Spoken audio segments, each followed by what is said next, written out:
Shalom saudara-saudara yang dikasihi Tuhan, kembali pada saat ini kita akan merenungkan kebenaran firman Tuhan yang saya beri judul Menanti dengan Kesabaran.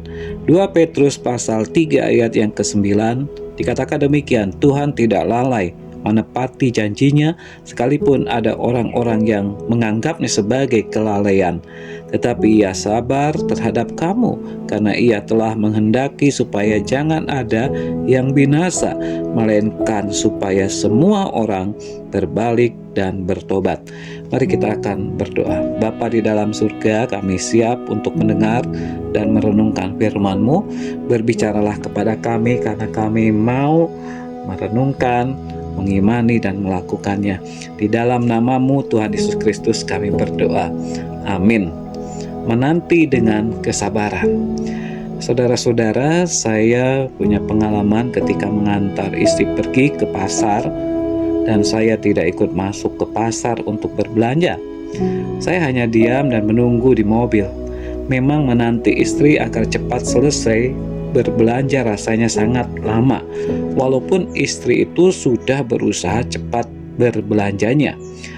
Demikian juga kalau kita sedang menunggu kedatangan orang yang kita tunggu-tunggu, maka sering terjadi bahwa kita tidak sabar ingin cepat-cepat bisa bertemu dengan orang yang kita nanti itu. Saudara yang dikasihi Tuhan, apakah arti menanti? Menanti artinya bukan sekedar duduk dan menjadi pasif. Menanti berarti sikap hati yang mempunyai pengharapan. Menanti berarti mengharapkan sesuatu dengan penuh kesadaran bahwa kita sudah menerima anugerah. Ini mengandung arti bahwa menanti dengan kesabaran dan berkeyakinan akan memperoleh pengharapan. Saudara yang dikasihi Tuhan, tentunya dengan kata lain, saudara mengharapkan bahwa Tuhan akan segera tiba-tiba menampakkan dirinya dan mengubah segala sesuatu yang kita inginkan tersebut secara instan.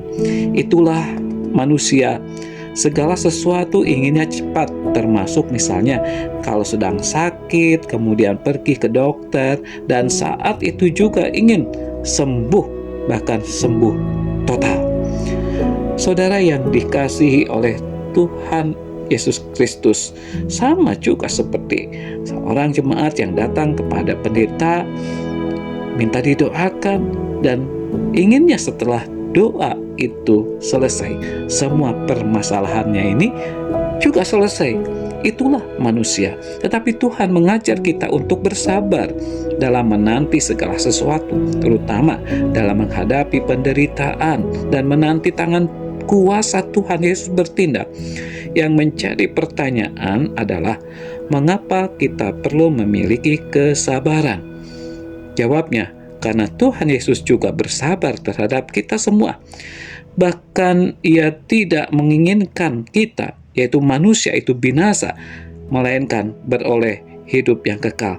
Jadi, marilah kita menantikan segala sesuatu yang terbaik dari Tuhan dengan penuh kesabaran. Apapun yang menjadi pergumulan di dalam hidup kita pada saat ini, kita sudah berdoa dan nantikanlah jawaban yang pasti yang Tuhan nyatakan kepada kita, asalkan kita tetap percaya kepada Dia. Mari kita akan berdoa. Bapa di dalam surga, kami mengucap syukur karena Engkau mengajar kami bahwa sesungguhnya Engkau tidak lalai terhadap kami, tetapi Tuhan mau supaya kami tetap berserah kepada Tuhan serta menanti dengan penuh kesabaran. Dan pada waktu yang tepat, Tuhan menjawab dan memberi yang terbaik kepada kita semua. Kami menyerahkan Tuhan doa ini. Hanya di dalam nama-Mu Tuhan Yesus kami berdoa. Amin.